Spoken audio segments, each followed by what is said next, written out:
চলো ভিডিওটা দেখা যাক আর কিছু মজা নেওয়া যাক। স্টার্ট। কটা বাজে এখন? 11টা। আর 3-4 ঘন্টা তো ওখানে কাটিয়ে আসতে পারতে। এখন ঢোকার টাইম হলো তোমার বাড়িতে?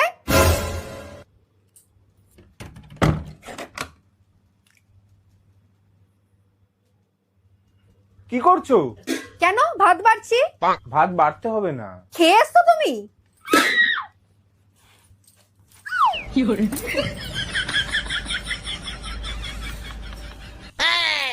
আমি খাইনি আর খাবোও না, কারোর বাবার ক্ষমতা নেই আমাকে খাওয়ানোর।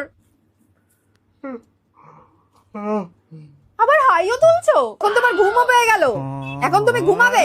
আমি যে খাইনি তার কোনো পরোয়াই নেই। তুমি খেয়ে দিয়ে এসছো বাইরে থেকে, তোমার চাহনেওয়ালা লোক হয়ে গেছে না অনেকে। যাও না, যাও তাদের কাছে যাও।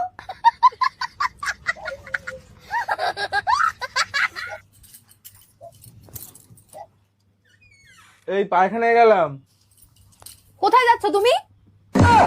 ও, এখন তোমার হাগাও পেয়ে গেল। আমি কেন মরি না? তুমি হাগতে চলে যাচ্ছ। আমি খাইনি সেটা তোমার দেখার কোনো দরকার নেই।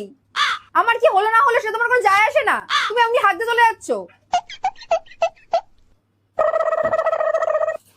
হাত পা না ধুয়ে তুমি কি করে খাটে উঠলে? হ্যাঁ, তোমাকে কতদিন বলেছি হাত পাটা ধুয়ে তারপরে খাটে উঠবে।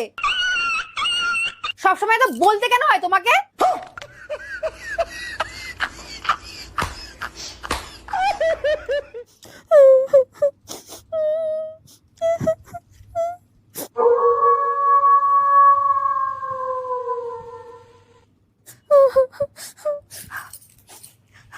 তোমাকে কটা কথা বলবো আজকে। কটা কথা বলি, সেটা হচ্ছে ওই বিয়ের পর পর তো আমরা একসাথে বসে এক থালা কি সুন্দর ভাত খেতাম। আজকে তুমি এখন খেয়ে দিয়ে আসলে বাইরে থেকে, তোমার আমার প্রতি কোনো মায়া লাগলো না? এখন তো দেখি রাত্রিবেলা ফোনটা এরকম করে ঢেকে ইয়ে করো। আমি যেহেতু এই পাশে শুয়ে থাকি, তুমি এরকম করে আড়ালে আপতালে ফোন কাটো। কে নতুন চা নেমেলি এসছে তোমার জীবনে? তোমার সব এক্সট্রা ভালোবাসার লোকজন এসছে, তুমি খেয়ে দিয়ে বাড়ি আসছো। আমার কোনো দামই নেই তোমার কাছে। তারপর তুমি বলবে আমি তোমার সাথে গন্ডগোল করি। তুমি শুয়েও বললে। আমি কেন মরি না? লাইটটা কে বন্ধ করবে? আমার বাবা। ফোন করো আমার বাবাকে, ট্রেনে করে এসে লাইটটা বন্ধ করে দিয়ে যাক। কোথায় আমাকে একটু খাওয়াবে? সোনা মনা বাবা বাচ্চা বলে একটু খেতে দেবে আমাকে, সেটুকুও করো না পর্যন্ত। থাক, আমি খাবো না, আমি এখন খাবো না। মানে তুমি আবার এখানে চলেও আসলে, আমাকে বললেও না একবারও খাওয়ার কথা। তুমি নিজেও গেলে না।